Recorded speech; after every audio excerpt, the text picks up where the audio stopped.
Hello बच्चों, let's see this question, and in this question you will have to match list 1 with list 2। तो हम पहले read करेंगे list 1 में क्या क्या है।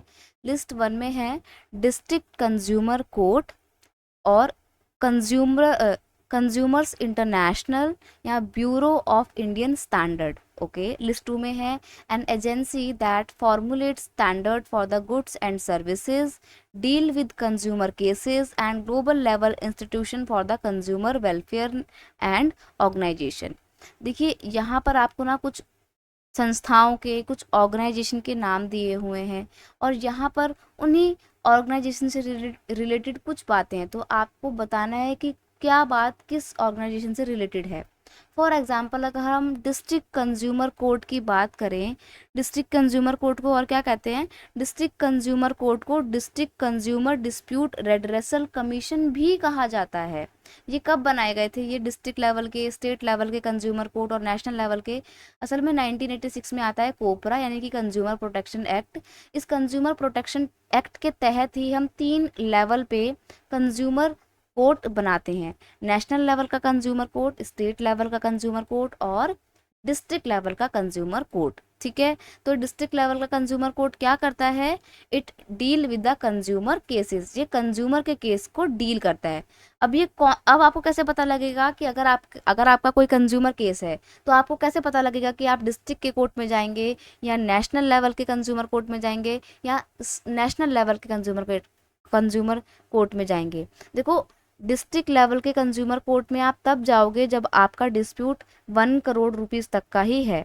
अगर वो 1 करोड़ एक्सीड कर जाता है तब आप इस केस में जाएंगे नेशनल स्टेट लेवल के कंज्यूमर कोर्ट में। ठीक है, देन स्टेट लेवल के कंज्यूमर कोर्ट का जो लिमिटेशन है वो है 10 करोड़। 1 करोड़ से 10 करोड़ के जितने भी डिस्प्यूट्स होते हैं वो स्टेट लेवल के पास में जाएंगे और वहीं 10 करोड़ से ज़्यादा के जो भी डिस्प्यूट्स होंगे कंज्यूमर्स के वो नेशनल लेवल के कंज्यूमर कोर्ट में जाएंगे। ठीक है, इतनी बात आपको समझ में आई। अब यहाँ पर हमने ए को मैच किया है सेकंड से, ये कंज्यूमर डिस्ट्रिक्ट लेवल के कंज्यूमर कोर्ट क्या करते हैं, deal with the consumer cases. A को हमने मैच किया है सेकंड से। अब आप वो सभी ऑप्शन एलिमिनेट कर दोगे जिसमें ए का मैच सेकंड से नहीं है। जैसे ऑप्शन ए में ए का मैच थर्ड से है तो ये एलिमिनेट हो जाएगा, और ए का मैच फर्स्ट से ऑप्शन सी में भी है, ये भी एलिमिनेट हो जाएगा। अब आपको बी और डी में से कोई सा एक चूज करना है। आगे है कंज्यूमर इंटरनेशनल। अब देखो, इंटरनेशनल से आप मतलब समझ रहे हो पूरी दुनिया के लिए काम करने वाली। तो इंटरनेशनल कमर्शियल इंटरनेशनल क्या है, ये एक ग्लोबल एजेंसी है जो कि पूरे नेशनल लेवल पे नहीं बल्कि पूरे इंटरनेशनल लेवल पर कंज्यूमर प्रोटेक्शन के लिए काम करती है। तो consumer international is a global level institution of consumer welfare organisation. B को हमने मैच किया है किससे, थर्ड से। आगे है आपका ब्यूरो ऑफ इंडियन स्टैंडर्ड जिसको BIS भी बोलते हैं।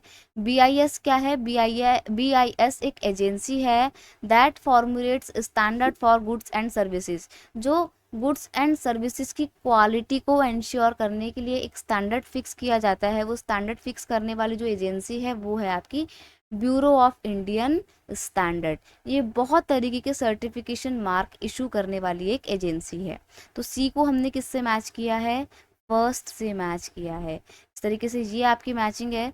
हमारे को बी एंड डी में से कोई सा एक देखना था। देखो, ए का सेकंड इसमें भी है, बी का थर्ड इसमें भी है एंड सी का 1।